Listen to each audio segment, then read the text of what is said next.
Good morning. In high school, I knew this guy, and he was a jerk.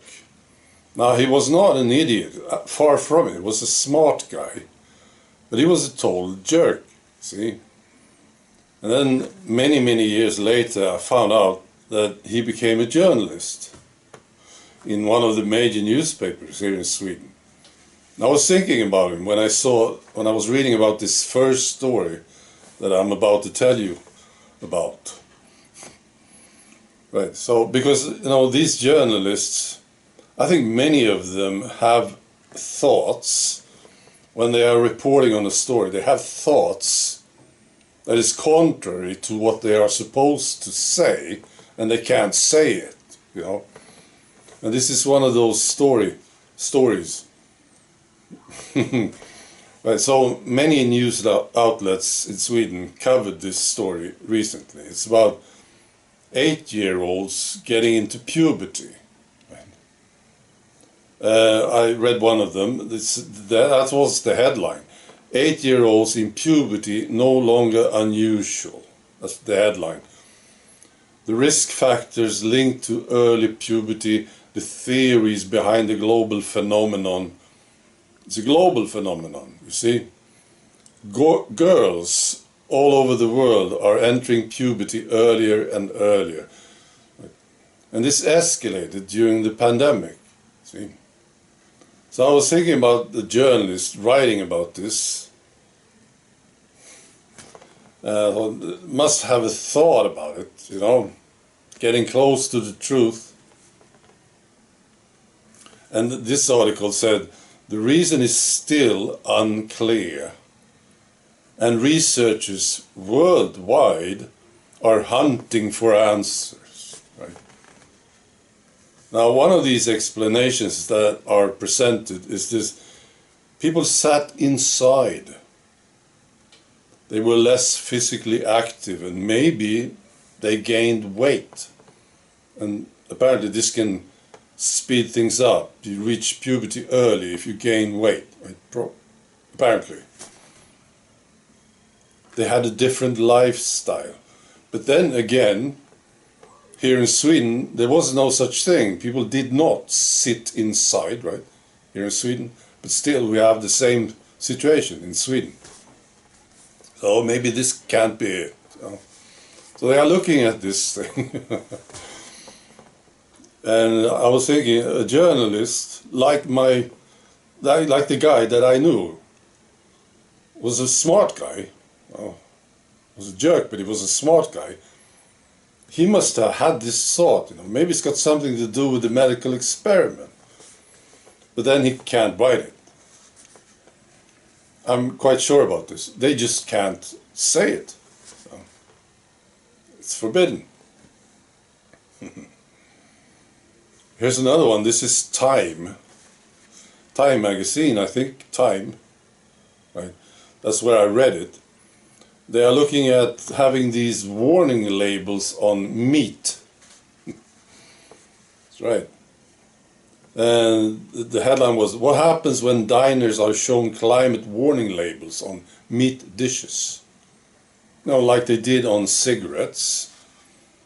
In the cigarette package there was a warning label. There is, right? And apparently this was good. It worked, right? People stopped smoking. Now they are looking at doing the same thing on meat. And I say meat is bad in so many ways. It's so bad. Meat is so bad, I never heard this one before.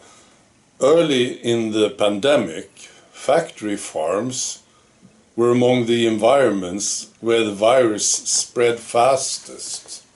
Do you believe this? I don't. Right. Well, they do these studies, So they did a study on this, another one, where they asked 1,000 people, adults, in the UK. And they asked them to imagine this. So they didn't actually do the test. They asked them to imagine it, right? So they imagined coming into this cafeteria to eat. And then there was a label on the meat dish, you know. And the first label, one of the labels was a climate warning label, you know, with a picture of deforestation. And then they asked people to imagine this. So would you then take the dish, the meat dish? And there was a drop, 7.4% drop, right? So 7.4% of those who imagined this coming to this cafeteria, they said, no, I will not take the meat dish. There was a control group too, you know. And then they had another one, a pandemic warning label on the meat dish. And then there was a 10% drop. So I think we are looking at this maybe soon, I don't know. They will have these warning labels on meat dishes. How would you feel about this? You come into a restaurant, you read the menu, right? And you're looking at the steak or something, right? There's a warning label with the pandemic, you know, maybe it's a picture of somebody in the hospital or something, right? I personally, I would just leave the restaurant. I wouldn't go there. I would get pissed off. Or, you know, what are you doing? Or a picture of deforestation next to the meat dish, right? I wouldn't be surprised if they go along with this stuff.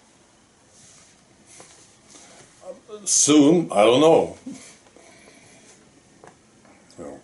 My reaction is the total opposite. I think many of you are a bit like this too. You know, when they tell you that you shouldn't eat meat because the cows are farting and breathing, you know, and this is destroying the planet, apparently. When they tell you that you shouldn't eat meat, you eat more meat, don't you? I think I know you. This is how I react. When they say, this is bad for you, I become interested all the time. And when they say, this is good, I turn away from it. This is how it works.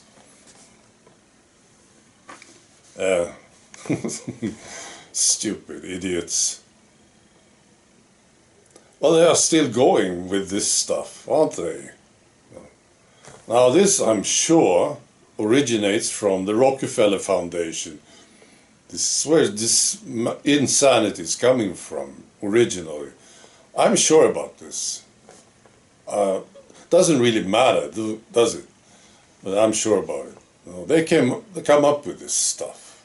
You know, this is how we do it. Labels on meat dishes. And about the puberty thing. What do you think? Do you have an idea, maybe, where this is coming from? 8-year-old girls getting into puberties.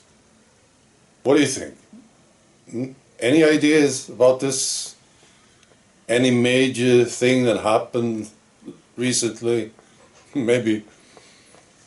No. I think it's fascinating to imagine these reporters sitting there writing this crap, you know. I'm sure they think about it. I'm sure about it. They must think about it. Must be, maybe it's got something to do with the medical experiment, you know, because this is the big thing that happened, right? Now we see girls getting into puberty when they are 8. Right, but they can't write about it. Right. I wish you a great week or something, right? Enjoy your life. That's the best punishment. You know, that's why when you get to them. Eat steaks. Lots of them, big steaks. You know, with some nice fries and nice sauce, you know. All right. Be good.